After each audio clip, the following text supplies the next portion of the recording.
आज खबर रूस यूक्रेन युद्ध को लेकर है। पुतिन के खतरनाक प्लान की खबर है। पुतिन के ऑर्डर पर रूसी सेना ने अपनी परमाणु हथियारों का बड़ा शक्ति प्रदर्शन कर दिया है। युद्ध अभ्यास के दौरान अमेरिका तक प्रहार करने वाली घातक मिसाइलों की मॉक ड्रिल कर दी है। जल, थल, वायु से एटमी मिसाइलें दाग दी हैं। अब प्रश्न यही है कि क्या सेकेंड राउंड की मीटिंग रद्द होने से पुतिन बहुत नाराज हो गए हैं और क्या एटमी हथियारों के द्वारा पुतिन ने महायुद्ध का संदेश ट्रंप को भेज दिया है?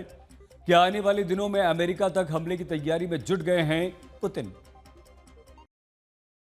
जमीन से एटमी मिसाइल का युद्धाभ्यास, आसमान से परमाणु हथियारों का युद्धाभ्यास, समंदर से एटमी मिसाइल वाला युद्धाभ्यास। इधर अमेरिकी राष्ट्रपति ट्रंप ने पुतिन के साथ सेकेंड राउंड की मीटिंग रद्द की। उधर रूस के राष्ट्रपति पुतिन ने जल, थल और वायु से परमाणु युद्ध का सबसे बड़ा रिहर्सल शुरू कर दिया है। यूक्रेन युद्ध शुरू होने के बाद ये पहली बार है जब पुतिन की सेना ने अमेरिका तक प्रहार करने वाली अपनी एटमी मिसाइल का बड़ा युद्धाभ्यास किया है। मतलब पुतिन ने आर पार की जंग की सबसे बड़ी तैयारी शुरू कर दी है। अगर पुतिन की सेना ने अमेरिका तक प्रचंड प्रहार करने वाली एटमी मिसाइलें निकाली हैं, तो इसके पीछे रूस का विध्वंसक प्लान है। एटमी वॉर रूम में पुतिन, टारगेट पर अमेरिका।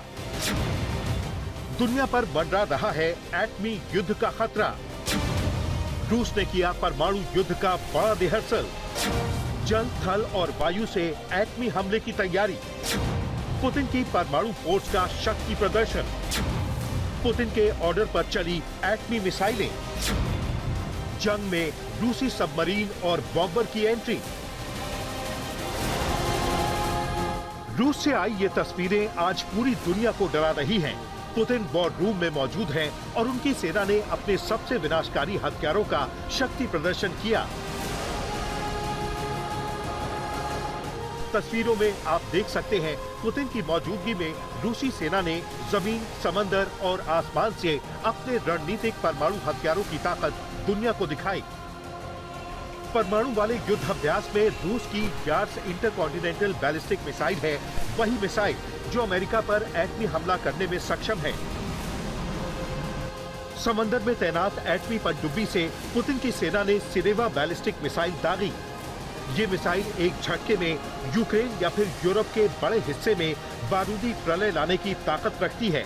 और तो और पुतिन ने लंबी दूरी के बम वर्षक यानी Tu-95MS विमान से दागी जाने वाली क्रूज मिसाइलें तक लॉन्च की।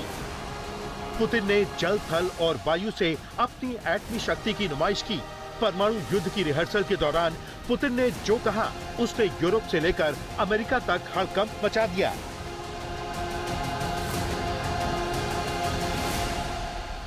पुतिन की सेना ने परमाणु हथियारों का युद्ध अभ्यास ऐसे वक्त में किया है जब ट्रंप ने पुतिन के साथ प्रस्तावित मीटिंग को अचानक रद्द कर दिया।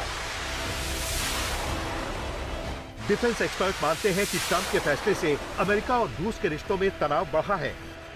लेकिन रूस अपने एटमी हथियारों का शक्ति प्रदर्शन करके अमेरिका को यही संदेश देना चाहता है कि अगर हालात और बिगड़े तो पुतिन अपनी एटमी मिसाइलों के साथ महायुद्ध के लिए तैयार है। रूसी संघ के सशस्त्र बलों के सर्वोच्च commander in chief Vladimir Putin के नेतृत्व में जल, थल और वायु में एक रणनीतिक परमाणु बल अभ्यास आयोजित किया। अभ्यास के दौरान अंतर महाद्वीपीय बैलिस्टिक मिसाइलों और हवा में प्रक्षेपित क्रूज मिसाइलों का व्यवहारिक प्रक्षेपण किया गया। क्रेमलिन की तरफ से जारी किए गए बयान में यही बताया गया है कि युद्ध अभ्यास के जरिए रूस ने अपने परमाणु हथियारों की मॉक ड्रिल की है। बड़ी बात यह है कि रूस के जनरल स्टाफ के चीफ जनरल वैलेरी गेरासिमोव ने एक वीडियो लिंक के जरिए पुतिन को एटमी मिसाइलों से जुड़ी रिपोर्ट दी। पुतिन ने दावा किया कि यह युद्धाभ्यास से पहले तय था, लेकिन इसका ऐलान ट्रंप के बयान के कुछ घंटों के बाद किया गया। दोनों देशों के बीच शिखर बैठक तभी होगी जब पूरी तैयारी हो। कोई भी अपना वक्त जाया नहीं करना चाहता, ट्रंप और न ही राष्ट्रपति पुतिन। दोनों नेता प्रभावी ढंग से काम करने के आदी हैं और इसके लिए अच्छी तैयारी जरूरी होती है।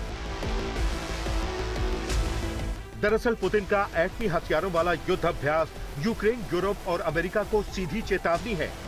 अगर रूस के खिलाफ दुनिया का कोई भी मुल्क हिमाकत करता है तो पुतिन की सेना एटमी हथियारों के इस्तेमाल के लिए तैयार है। ये तस्वीरें गवाही देने को काफी हैं कि परमाणु हथियारों का खतरा आज भी खत्म नहीं हुआ है और एटमी युद्ध हुआ तो नतीजे दुनिया के लिए विनाशकारी साबित होंगे। अब सवाल यही है कि ये सिर्फ शक्ति प्रदर्शन है या फिर विश्व युद्ध का ट्रेलर, क्योंकि पुतिन रुकने को तैयार नहीं है। बड़ी बात यह है कि ट्रंप ने पिछले हफ्ते ही पुतिन से फोन पर 2 घंटे तक बातचीत की थी।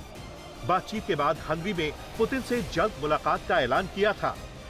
ये बातचीत व्हाइट हाउस में यूक्रेन के राष्ट्रपति जेलेंस्की के साथ मीटिंग से ठीक पहले हुई थी। तब ट्रंप ने यही संकेत दिए थे कि यूक्रेन को टॉमहॉक मिसाइलें नहीं देंगे।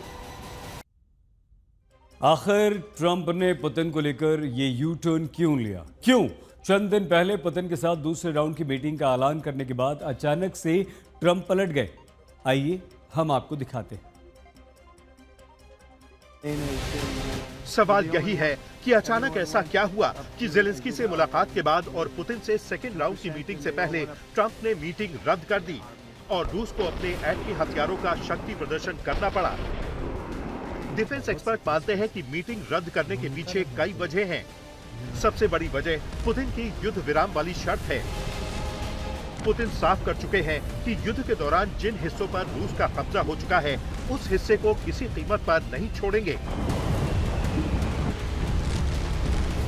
और तो और पुतिन ने अपनी पूरी डिमांड लिस्ट ट्रंप को भेज रखी है। वहीं नाटो से लेकर यूक्रेन तक पुतिन की शर्त मानने को तैयार नहीं है। लिहाजा ट्रंप ने नाटो और यूक्रेन के दबाव में सेकेंड राउंड की मीटिंग को रद्द किया है। जेलेंस्की हथियार डालने को तैयार नहीं। व्हाइट हाउस में ट्रंप के साथ हुई मीटिंग में जेलेंस्की ने अपना स्टैंड पूरी तरह स्पष्ट कर दिया था। जेलेंस्की से मुलाकात के बाद अमेरिकी राष्ट्रपति की नाटो के महासचिव मार्क रूटे के साथ अहम बैठक हुई। ये वही मार्क रूटे हैं जिन्होंने चंद दिन पहले रूस पर हमले की धमकी दी थी। संभव है कि ट्रंप और पुतिन की मीटिंग रद्द होना संयोग नहीं बल्कि प्रयोग है, क्योंकि चंद दिन पहले ही नाटो मुल्कों ने भी परमाणु युद्ध वाला एक बड़ा युद्धाभ्यास किया है। रूस बॉर्डर के करीब किए गए युद्धाभ्यास को महायुद्ध की तैयारी से जोड़कर देखा गया था। ऐसे में रूस के एटमी हथियारों वाले शक्ति प्रदर्शन के पीछे नाटो का युद्धाभ्यास भी हो सकता है। वैसे भी ट्रंप अपनी एटमी पनडुब्बियों को रूस बॉर्डर के करीब तैनात करने का दावा कर चुके हैं। फ्रांस, जर्मनी और ब्रिटेन के लड़ाकू विमान रूस बॉर्डर के करीब तैनात हैं। पोलैंड में नाटो के हजारों सैनिकों ने मोर्चा संभाल रखा है, तो वहीं स्वीडन ने यूक्रेन को 150 लड़ाकू विमान देने का ऐलान किया है। अगर पुतिन के शक्ति प्रदर्शन और ट्रंप की तैयारी को देखें तो किसी भी वक्त यूक्रेन की लड़ाई महायुद्ध में बदल सकती है, क्योंकि अब युद्ध विराम की संभावना कम और महायुद्ध का खतरा बहुत ज्यादा है। आज तक ब्यूरो।